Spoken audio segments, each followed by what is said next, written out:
Assalamualaikum warahmatullahi wabarakatuh. Halo semuanya, perkenalkan nama saya Diara Eviriana. Sekarang saya duduk di bangku kelas 9 SMP Prawira, Kecamatan Lembang, Kabupaten Bandung Barat. Pada lomba bertutur pelajar Jawa Barat Istimewa tahun 2025 ini, saya akan menuturkan tuturan berjudul Generasi Z di Tengah Tantangan Zaman, yang merupakan sebuah perspektif dari literasi digital dari saya pribadi sebagai seorang remaja generasi Z. Dengan referensi buku yang saya baca beberapa hari lalu berjudul 13 Rahasia Belajar, Cara Belajar. Sebagai kaum yang terlahir sebagai generasi Z, tentunya saya sudah bersentuhan dengan teknologi sejak kecil. Telepon genggam sudah menjadi teman keseharian saya, walau sekedar dipinjamkan oleh orang tua saat itu.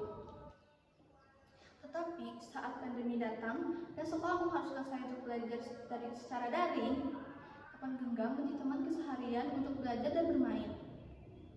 Sepertinya sobat Gen Z juga merasakan hal yang sama ya.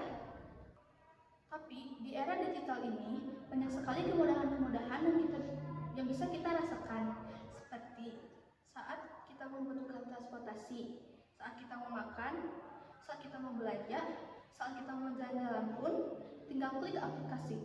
Semuanya terasa mudah karena bisa kita akses dengan telepon genggam yang kita miliki. FYI, orang zaman sekarang lebih khawatir HP-nya tertinggal daripada dompetnya yang tertinggal. Karena HP sekarang sudah menjadi teman keseharian dalam segala suasana dan dompet berjalan yang sangat dibutuhkan. Di balik semua kemudahan tadi, banyak sekali tantangan-tantangan yang harus kita hadapi. Dari berbagai sumber, saya menyajikan berbagai tantangan-tantangan bagi generasi Z di masa digitalisasi ini. Mari kita cermati bersama-sama ya. Pertama, berita yang berseliweran setiap hari membuat kita bingung untuk membedakan mana yang hoax atau mana yang asli. Saya yakin teman-teman pasti hampir pernah tertipu dengan video-video AI yang lewat di beranda kita. Tanpa kemampuan berpikir kritis, kita akan mudah percaya dan terjebak pada berita atau informasi yang menyesatkan. Kedua, kecanduan dan ketergantungan dengan handphone.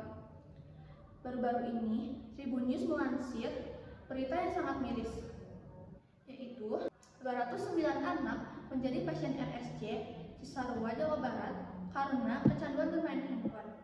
Teman-teman, penggunaan media sosial dan game online yang berlebihan berpengaruh kepada kesehatan mental kita dan dapat membuat kita menjadi depresi, stres, atau bahkan gila. Ketiga, cyberbullying. Perundungan di media sosial tidak bisa kita elakkan lagi. Padahal banyak sekali pelaku perundungan atau ujaran-ujaran kebencian yang berakhir berurusan dengan hukum dan kepolisian. Keempat, kesenjangan keterampilan digital. Kelima, menurunnya minat baca. Padahal di era digitalisasi sekarang banyak sekali bacaan yang bisa kita akses dengan mudah. Keenam, ketergantungan pada teknologi. Hal ini lambat laun akan mematikan daya kreativitas dan kemandirian kita. Ketujuh, FOMO atau fear of missing out, alias takut ketinggalan sesuatu yang sedang hits atau trending topik. Hal ini bisa menyebabkan penderitanya merasa cemas atau takut saat ketinggalan sesuatu yang sedang hits. Nah, untuk menghadapi semua tantangan yang di atas, saya akan menyampaikan beberapa tips supaya teman-teman Gen Z bisa melewati tantangan digitalisasi ini dengan mudah. Pertama, asah kemampuan berpikir kritis. Kedua, memanfaatkan media sosial untuk hal-hal yang positif. Ketiga, adaptif pada perkembangan teknologi. Keempat, bijak dalam berkomunikasi.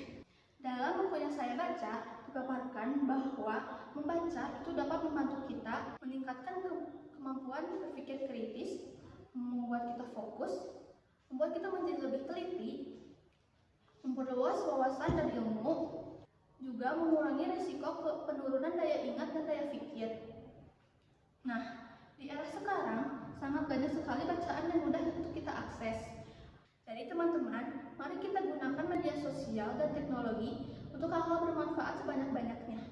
Dulu, saya tidak suka membaca, Tapi setelah ada kegiatan reading time di sekolah setiap Selasa pagi, kesadaran saya akan pentingnya membaca menjadi tumbuh perlahan. Sekarang, banyak sekali buku yang sudah saya baca.